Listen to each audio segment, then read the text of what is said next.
Olá, pessoal! Sejam bem-vindos! Estamos de volta com o modelo oficial do podcast da segunda-feira, comentando as reflexões do sábado no movimento Radiação.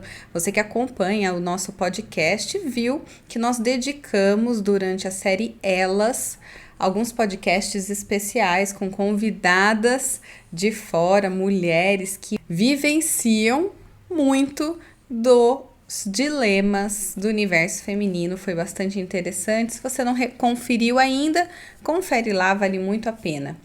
E agora o Júnior voltou das suas férias, né, Júnior? Seja bem-vindo de volta. Olá, pessoal, tudo bem? Privilégio voltar aqui depois de um longo período de gelo que eu tomei, mas foi legal mesmo. A série Elas foi muito joia, principalmente os podcasts. Parabéns para você, Paula, e para todas as mulheres que participaram com você aqui nesse espaço. Tô esperando as minhas férias agora, tá bom? Faremos. Bom, pessoal, hoje a gente começa o novo podcast da série que iniciou semana passada, a série Caminho para a Vida, as propostas de Jesus para uma vida cheia de significado. E hoje nós falaremos sobre os 2 primeiros episódios. Eu ganhei uma folguinha semana passada, mas hoje a gente volta com tudo para falar sobre o caminho do perdão e o caminho da profundidade. São 2 aspectos fundamentais para seguir na jornada da vida oferecida por Jesus.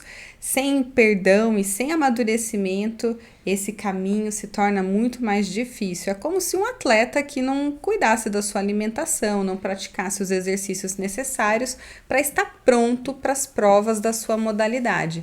A gente vai falar sobre esse tema logo mais após a vinheta. Segura aí.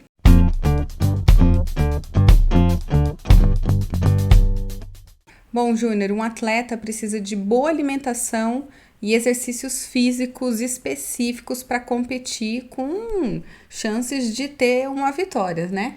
Sim, na verdade, até onde a gente sabe, isso é o básico, né? O fundamental, assim, de um atleta. Tem muitas outras coisas envolvidas numa vitória de um atleta de alto rendimento. Mas, se ele não tem o básico, uma boa alimentação e aqueles exercícios que vão trabalhar aquelas partes da musculatura dele fundamentais para a prática, ele é aí que não tem sucesso mesmo. Bom, um atleta ele muda os seus hábitos alimentares e se preocupa com aquilo que come. Foi o que a gente acabou de falar, um dos aspectos fundamentais para a vitória. E uma pessoa normal, ela também precisa se preocupar com o que alimenta o seu interior, não somente aí a sua saúde física, mas o que traz vida para o seu coração, para a sua mente. E a gente sabe que quando não tem perdão, muitas vezes o alimento que nutre esse sentimento é o rancor, a mágoa, por vezes a baixa autoestima. E esses alimentos, eles são muito prejudiciais para a saúde interior. Sim, muito interessante sua fala, Paula, porque realmente ao escolher o perdão, que realmente é um alimento que vai fazer bem para a alma, né? Alguns alimentos fisicamente eles fazem muito mal, né? A gente chama isso de junk food, né? Mas o bom alimento ele vai ter os nutrientes necessários. E o perdão, para fazer essa comparação que você vem fazendo, qual é o alimento do perdão? É a graça, a misericórdia, a bondade, a paz de espírito, coisas que vão tornar o emocional, o interior de uma pessoa, muito mais saudável. Júnior, sabe que esses dias eu tava ouvindo sobre outro tema, eu tava ouvindo um estudo que fizeram sobre a raiva. E diz que a área do cérebro que é acionado quando nós sentimos raiva é a mesma área do cérebro quando nós exercitamos o nosso corpo. É mesmo? E que Olha só que nutrir a raiva é como se a gente estivesse fazendo um exercício de alto impacto. Aquilo traz cansaço, traz fadiga muscular. É como se a raiva fosse um antídoto para nós mesmos. Antídoto não, né? fosse veneno, né? Um veneno para nós mesmos. Olha que interessante. E quando a gente não tem o perdão, a raiva é um desses sentimentos. Eu acho que a gente vai até comentar um pouco mais sobre os aspectos aqui. E se eu não me engano, nós trouxemos na série Relacionamento Vertical um estudo do professor Everett Worthington. Sim, foi E nela. hoje a gente traz ele de novo. Ele estuda sobre perdão, humildade, e ele tem um estudo específico que vai mostrar que o perdão faz bem à saúde. Ele fala assim que provavelmente não é apenas hostilidade e estresse que ligam falta de perdão e problemas de saúde. De acordo com uma recente revisão da literatura sobre perdão e saúde de um outro cientista também, o Michael Schrader, acho que é assim que pronuncia, não sei. Eles publicaram juntos e eles falam que a falta de perdão pode comprometer o sistema imunológico em muitos níveis. Por exemplo, eles falam que quando tem a falta de perdão pode prejudicar a produção de hormônios importantes e até interromper a maneira como as nossas células lutam contra infecções, bactérias e outros males, como, por exemplo, a cárie. Olha que interessante. Caramba. Olha isso, muito, muito legal, né? E é interessante porque eles conduziram uma pesquisa sobre perdão com 1.500 americanos, perguntando até que ponto cada pessoa praticava e experimentava o perdão. E quando eles falaram de perdão, eles falam do perdão dos outros, o perdão de si mesmo e também se eles haviam experimentado o perdão de Deus. Olha que interessante.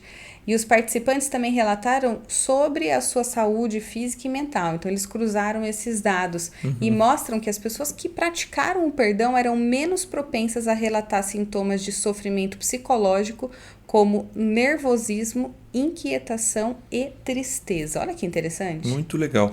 É muito interessante esses estudos. E mais uma vez a gente vê o valor da Bíblia, né? É óbvio que a Bíblia não tem preocupações científicas, né? Principalmente dessa ciência produzida aqui do período moderno para cá, né? É porque não é a preocupação dela, Exatamente.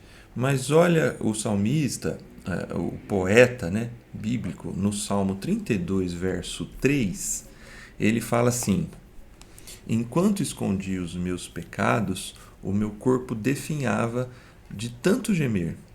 Ele relaciona a ideia de não receber perdão com o corpo sofrendo, com dores fortes no corpo. Olha isso. Então, assim, a relação que ele faz entre um coração com mágoa, com raízes de amargura e, assim, sintomas físicos. Acho que mais uma vez a gente volta, então, o que é que nós estamos, como o que é que nós estamos nutrindo a nossa saúde espiritual. E por isso que é tão importante a gente encontrar significado que é oferecido por Jesus ao praticar o perdão. A gente só encontra esse significado quando a gente perdoa. Sem o perdão, nós não podemos encontrar. É isso. Praticar o perdão, que é um termo que é utilizado ali nas pesquisas e que você utilizou agora, na verdade a gente falou isso muito lá no primeiro episódio da série, né? O que significa praticar o perdão? É receber o perdão de Deus, se perdoar e perdoar os outros. Sim. Sem isso, é como um atleta. A pessoa quer ser um atleta, mas não quer mudar a alimentação. Sem mudar essa alimentação da alma, recebendo o perdão de Deus, se perdoando e perdoando os outros, é impossível viver a caminhada para a vida que Jesus oferece. Essa vida cheia de significado, ela passa a ser possível quando a gente muda a alimentação, isto é, quando a gente pratica o perdão. E também acho que é o primeiro passo para alguém que quer aceitar Jesus como Salvador da sua vida, porque você deixa de ter um lugar que era talvez o do egocentrismo e passa a dar lugar para Jesus. E ao dar lugar para Jesus no seu coração, necessariamente você pede perdão por aquilo que te afastou até ali do relacionamento com Jesus, que as pessoas chamam de pecado, que nós chamamos de pecado. O pecado nada mais é do que aquilo que nos desvirtua, aquilo que nos tira do centro da vontade de Deus. A gente fala sempre isso aqui, eu gosto bastante de frisar. Agora, Júnior, a gente não vai falar somente do perdão hoje, a gente já vai caminhar para o segundo encontro que aconteceu nesse sábado, em que nós falamos sobre maturidade. Você focou em coisas que impedem a maturidade. Eu achei super interessante quando você fez aquela primeira tela e você foi colocando 5, 6 pontos que a psicologia define, 5 traços, né? E ajudam a definir se uma pessoa é imatura ou não. Acho que todos nós trazemos traços de imaturidade. O problema é quando aquilo se torna excessivo e nos faz, de fato, não conseguir compreender o outro, não conseguir enxergar o outro e ter uma vida muito centrada em nós mesmos, né? Sim, a proposta de Jesus para essa caminhada da vida, ela precisa lidar com o nosso passado ou com aquilo que habita dentro da gente, né? Por isso a gente começou pelo perdão. Só que a proposta de Jesus também passa pelo fator do aprofundamento. Sim. A gente precisa fazer essa caminhada para o aprofundamento. E aí a gente mostrou alguns traços da psicologia, que está lá, né? Se alguém quiser assistir o episódio. Vale a pena, viu, pessoal? E aí a gente falou num texto em Lucas 8, uma parábola conhecidíssima de Jesus, o semeador saiu a semear, né? E a semente vai caindo em alguns tipos de solo. E aí a gente fez a relação. Pessoas que parecem uma terra, um coração sem dono, né? Sim. Pessoas que todo mundo pisa, tudo que fala magoa, todo mundo entra demais assim na intimidade, no emocional da pessoa, uma pessoa sem proteção, né? Essa pessoa tem muita dificuldade de amadurecer, porque ela é muito assim, ela vai com o que ela ouve, ela sofre tudo o que vem de fora, externamente, ela não tem a mínima capacidade de se proteger emocionalmente. Talvez porque ela não tenha definição e não tenha a maturidade para entender quem ela é, Isso. entender o seu propósito e entender a sua vocação em Cristo, porque quando você sabe também que não é. Então fica muito claro de você dizer assim, alguém está falando algo sobre você? Não, isso não é verdade. Ou alguém te manda fazer algo que não está de acordo com a vontade de Deus para você, é claro para alguém que é maduro falar assim, obrigada, mas não. Isso. E aí, além desse, a gente falou de um outro solo, né? Ou de um outro tipo de coração, que é o coração endurecido. O coração endurecido para Jesus são aquelas pessoas que, quando vêm as provações, não se permitem deixar que a semente crie raízes. Mais uma vez eu vejo a imaturidade, porque é sempre o foco no terceiro, o problema é o terceiro, você não consegue enxergar em si mesmo aonde é que há o erro e para buscar a mudança. Isso, e aí tem o terceiro grupo que Jesus apresenta na parábola, que é o solo com espinhos. Sim, e achei super interessante você trazer a proposta. Eu sei que Jesus explica, Sim. né? E é ótimo isso, porque não tem erro, né? Quando não tem explicação, não tem se muito o Jesus que inventar. explicou, não dá nem para querer tentar falar outra coisa. Acho que não é legal. Mas eu acho muito legal, porque Jesus, eu acho que eu não falei isso sábado. Espinhos, a gente aponta, falei, mas não aprofundei. A gente aponta a ideia da dor, né? E Jesus aponta a ideia do sufocamento. Sim. Coisas que sufocam, não coisas que geram dor. É demais. Então, o espinho para Jesus ali naquela parábola são coisas que sufocam a semente crescer. Não necessariamente coisas ruins. Por exemplo, ele fala das preocupações da vida, que é algo ruim. Mas ele também fala das coisas boas. Riquezas e prazeres. Isso aí. Então, assim... E aí eu até brinquei lá na hora, né? Se eu ainda não te peguei, agora Jesus te pegou. Porque, assim, todos nós temos preocupações, Sim. né? E o fato é assim, a gente tem ocupações? Tem que ter.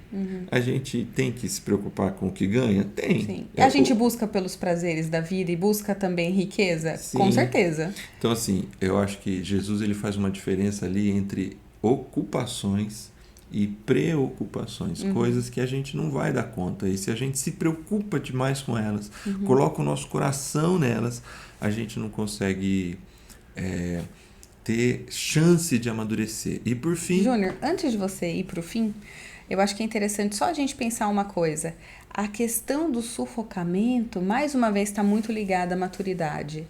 Porque quando todas essas coisas fazem parte da vida de qualquer adulto. Preocupação, a vontade de ser bem-sucedido, de ter uma remuneração que te traga benefícios, de você desfrutar a vida. A Bíblia fala disso em Provérbios, né? Sobre feliz é o homem que desfruta daquilo, do trabalho, do seu suor e que desfruta ao lado do seu amor, né? Da sua companheira. Não é Provérbios, né? Eclesiastes, isso aí. É o mesmo autor. Tá valendo, tá tudo com Salomão. Mas a palavra-chave aqui talvez seja equilíbrio. Quem é maduro tem equilíbrio e não se deixa levar pelos desafios do dia a dia. O imaturo não consegue. Essa é a proposta de Jesus. A proposta de Jesus, dentro da parábola lá, né? É cuidar do coração. Sim. E se o problema do solo é o cuidado, então assim, eu tenho 3 solos que têm problemas e um solo que é chamado de boa terra. A diferença desses solos, no meu ponto de vista, é o cuidado. Cercas espirituais para que eu não seja levado por tudo que falem de mim, por todas as críticas que eu recebo, as pessoas que não vão com a minha cara, as críticas até justas que às vezes algumas pessoas fazem, eu saber tá centrado na minha identidade. E não entrar na pilha do outro, né? Isso. Você já viu, gente, que assim, um comenta uma coisa, entra na pilha. O outro, 5 minutos depois, comenta outra coisa, entra na pilha também. É a pessoa que fica pulando de um lado para o outro o tempo todo. Aí, remover as pedras, porque as provações não tem jeito, elas vão acontecer. Sim. E elas são pedras mesmo que machucam a gente. Então não tem como não ter pedras no solo de um coração. Mas o que é preciso fazer? Remover as pedras. E diminuir a intensidade das preocupações. Isso é, podar os espinhos, ter equilíbrio entre ocupação e preocupação para ser a tal da boa terra. Sim. E, Júnior, uma das coisas que a gente tem que ter sempre em mente é que a gente vai vivenciar diferentes solos ao longo da vida e que a ação do Espírito Santo e o amadurecimento no relacionamento com Deus, com Jesus, é o que vai fazer com que o nosso solo seja sempre terra boa, certo? Sim. Por quê? A gente vai vivenciar espinhos, a gente vai vivenciar situações diversas, mas se a gente tem um relacionamento com o Espírito Santo, de fato, nós vamos passar por esse período de uma maneira muito menos traumática do que alguém que não tem essa maturidade. Sim, a vida, gente, a vida não é simples, a vida não é para amadores. A gente precisa estar preparado para enfrentá-la. A proposta de vida de Jesus, eu lido com o meu passado e eu lido com a profundidade. E aí, a semente nesse texto é a palavra de Deus. Né? Ao final da reflexão, eu até falei disso, que uma terra... Então, assim, eu crio cercas espirituais, eu removo as pedras e eu diminuo as preocupações. Eu tenho que trabalhar para cortá-las, né? Cortar Sim. os espinhos, podar os espinhos. Sim. A partir daí, eu sou terra cuidada. E aí, o que vai fazer a diferença nessa terra? Porque até aí, eu só preparei a terra. Sim. Eu ainda não amadureci. Onde está o amadurecimento para Jesus? Na semente. A semente que cria raízes profundas e vai produzir fruto. E aí no final eu disse que essa semente, sendo a palavra de Deus, essa profundidade está ligada à relação com Jesus e com sua palavra. A gente está falando aqui então, Júnior, de uma vida devocional, certo? Sim. De uma maneira bem prática, de uma vida de discípulo. Exatamente. Você toca nos 2 pontos principais da proposta do amadurecimento para quem quer andar com Jesus. Vida devocional e vida de discípulo. Sim. E não é fácil manter uma vida devocional, ou seja, uma vida com práticas de devocional, práticas de leitura da palavra, de oração, das disciplinas espirituais. Nós recentemente fizemos um estudo bíblico avançado, famoso EBA, sobre vida espiritual. A gente gravou, né? Inclusive, se você tiver interesse em em rever, aí sim, esse é vídeo, tem aula, tal, entre em contato com a gente que a gente consegue dar acesso para você ter conseguir participar desse estudo ainda que virtual e ainda que sozinho, já que o assunto, o nosso texto, o nosso estudo está gravado. E eu posso dar um exemplo meu. A vida vai passando e você sente vontade de aprofundar o seu conhecimento na palavra de Deus e aprofundar o seu relacionamento com Ele. É como um bebê que começa tomando leite e depois vai crescendo, vai introduzindo papinha, alimentos sólidos e daqui a pouco tá comendo como qualquer outra pessoa. Não dá pra gente se alimentar de leitinho pro resto da vida. Não dá simplesmente pra gente não se alimentar uma vez por semana. Ninguém se alimenta uma vez por semana. Eu tô dizendo aqui que não dá pra gente viver somente da prática do encontro, por exemplo. A gente precisa ter uma vida devocional, precisa ir amadurecendo o nosso relacionamento com Deus, não somente com os outros, mas ter a nossa própria experiência. E aí, indo nesse de encontro a isso, né? Eu tenho a minha experiência de buscar, de querer me aprofundar e de aprender, e a forma como eu encontrei foi, eu leio um livro e eu tenho autores que comentam esse livro da Bíblia. Então é muito legal porque no começo eu mais consumia o que o autor estava dizendo, porque ele traz muita informação da época, cultura, contexto, que é super legal e que faz toda a diferença na hora que você está estudando, fazendo um estudo mais avançado. Mas é muito legal também quando hoje eu começo, então eu vou estudar Marcos 5, eu leio Marcos 5, automaticamente o meu cérebro já começa a fazer conexões e começa a tirar conclusões do texto. E quando eu vou ler o autor, vou ler o texto comentado, ele traz algumas dessas abordagens, das ideias. Então é muito legal ver que o aprofundamento, o amadurecimento do estudo bíblico também, ele acontece de uma forma muito natural. E o dia que eu não consigo fazer isso, a semana que, por exemplo, é mais corrida e passa e eu não consigo ter esse momento de pausar o meu dia e parar para fazer isso, parece que me falta algo, sabe? É como se não tivesse completo. É muito interessante. Você falou da alimentação, né? Mas como a gente relacionou a alimentação com a questão do perdão, e a gente estava falando também da questão do exercício físico, vale o mesmo exemplo que você deu, né? Ninguém tem resultados com exercício físico uma vez por semana, né? Não. O exercício físico, todo mundo fala, né? Tem que ser no mínimo aí 2, mas assim, o pessoal fala 3, né? 3 vezes por semana, regularidade, para começar a ter resultado, né? Imagina um atleta de alto rendimento, ele se exercita todos os dias, né? Então, essa vida devocional, ela é muito valorosa. E a vida devocional, ela encaminha a gente para a vida de discípulo. Sim. E o que é a vida de discípulo? É a vida do aluno, daquele que decide aprender mais sobre Jesus e com Jesus. Então, se a terra tem que estar boa para amadurecer, só que é o contato com a palavra de Deus que vai fazer a diferença. Então, por exemplo, você começou a falar do estudo devocional, né? Esse estudo devocional que você está vivendo com Marcos, você até citou o livro que você tem lido, né? O Evangelho de Marcos, ele vai tendo um processo de aprofundamento. Você vai relacionando conceitos. A partir de Marcos, você começa a entender os outros evangelhos. Você começa a entender o que desemboca lá nas cartas. Vai tendo que buscar conceitos do Antigo Testamento. Por que a gente tem os evangelhos apresentando a mesma história? Para que tem que repetir 3, 4 vezes a mesma história? Isso. É muito legal entender. São públicos diferentes. E aí é muito legal ver a ótica do autor para aquele determinado público. É a mesma história, mas contada com uma ênfase em quem ele quer alcançar. Então aí a gente vai ganhando familiaridade com a Bíblia, com a palavra de Deus. Sim. Eu costumo dizer que essa familiaridade com a palavra de Deus, no que ela se torna orgulho, ela perdeu o seu alvo. É como se fosse um troféu que você quer exibir.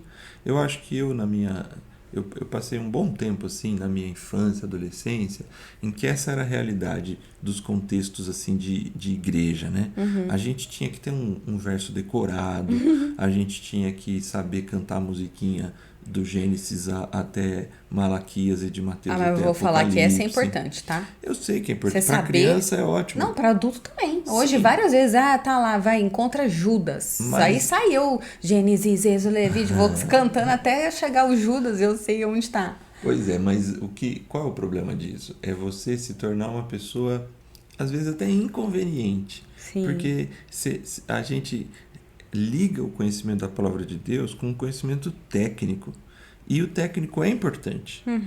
Eu fiz teologia, eu gosto disso. Eu sei às vezes que a gente conversa às vezes sobre assuntos de Bíblia, né? E assim, para mim alguns assuntos eles têm uma certa naturalidade, mas esse não é o foco da vida do discípulo. A Bíblia para o discípulo, ele não é para eu saber mais quantos mais versos eu sei, o que mais eu entendo das doutrinas, mas é o fato de eu conseguir lidar bem com o ensino, o quanto aquilo me impacta Te alimenta. para a minha vida, para a vida dos meus relacionamentos e etc. E aí, o mais legal é a importância, e aí os evangelhos são fundamentais, estilo de vida de Jesus. Sim. Esse estilo de vida de Jesus que é estilo de vida do discípulo, porque o discípulo não é só um aluno como hoje, que vai numa escola, mas o discípulo, ele tem um mestre e ele quer ser imitador do mestre, ele quer se parecer mais e mais com o mestre.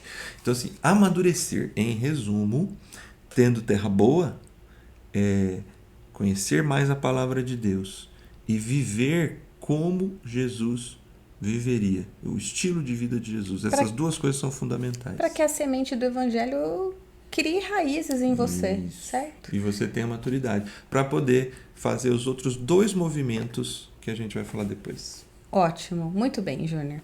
Vamos pro refletir, experimentar e expressar? Vamos. Tava com vontade, né? Falou bastante hoje. Vamos lá, então. Bom, para refletir, reflita aí quais são as áreas da sua vida em que você ainda fica preso ao passado e que precisa liberar perdão ou receber perdão. Essa não é uma tarefa das mais simples, diria que ainda é uma tarefa bastante complicada, mas que vai ser fundamental para o seu processo de amadurecimento da fé. É não ter nada que te prenda, nenhuma raiz de amargura que te impeça de criar, de cultivar uma terra boa para receber e florescer a palavra de Deus, a vida, o relacionamento com Cristo no dia a dia. Experimente conhecer mais da palavra de Deus. Eu de forma muito prática, faça a experiência de definir um livro da Bíblia. Eu te sugiro um dos evangelhos. Evangelhos, Mateus, Marcos, Lucas, João. Ou João. Sim. E escolha um livro devocional sobre um desses quatro, aquele que você escolher, para te acompanhar na leitura. Alguém que você leia o primeiro capítulo de João e um comentarista experiente da Bíblia que possa te ensinar um pouco sobre o que tem ali por trás daquele primeiro capítulo, daquele evangelho que você escolher. De forma bem prática, faça essa experiência com um livro da Bíblia, no caso um dos evangelhos, e você vai ver como isso vai fazer diferença para você. A gente vai deixar na descrição, acho que seria interessante, pelo menos 2 autores para o pessoal procurar, autores que talvez não vão trazer uma abordagem tão teológica, pesada para alguém que está começando a fazer esse devocional, mas a gente pode trazer pelo menos um autor, o Hernandes Dias Lopes, que é o que eu tenho feito hoje, que ele é devocional, então várias vezes eu me pego muito entusiasmada, porque ele não traz somente o contexto, mas é um estudo devocional, você se enche da palavra de Deus mesmo. O Tim Keller também é um cara bom. Legal. Ele é um pouquinho mais teológico que o Hernandes Dias Lopes, mas os comentários deles assim do livro são comentários extremamente edificantes. Legal. A gente deixa escrito para o pessoal saber, né? Isso. Expresse o estilo aí. de vida de Jesus. Eu Isso acho aí. que esse é o desafio do Radiação, né? É expressar o estilo de vida de Jesus. Servir as pessoas, comer e conviver com as pessoas, ouvir as pessoas, Contar a sua história. contar a sua história, contar boa notícia para as pessoas e ter uma vida que descanse em Deus. Refletir, experimentar e expressar o amor e a graça de Deus por onde você for.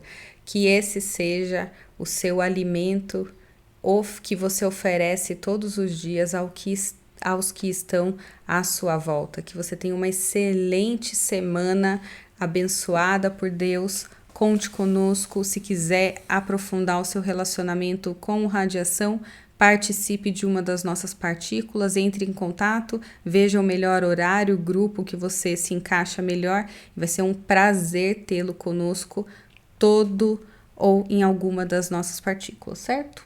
Certo. Pessoal, um beijo a todos. Foi ótimo, Júnior, falar com você hoje aqui. Até semana que vem. Tchau, tchau. Tchau, pessoal.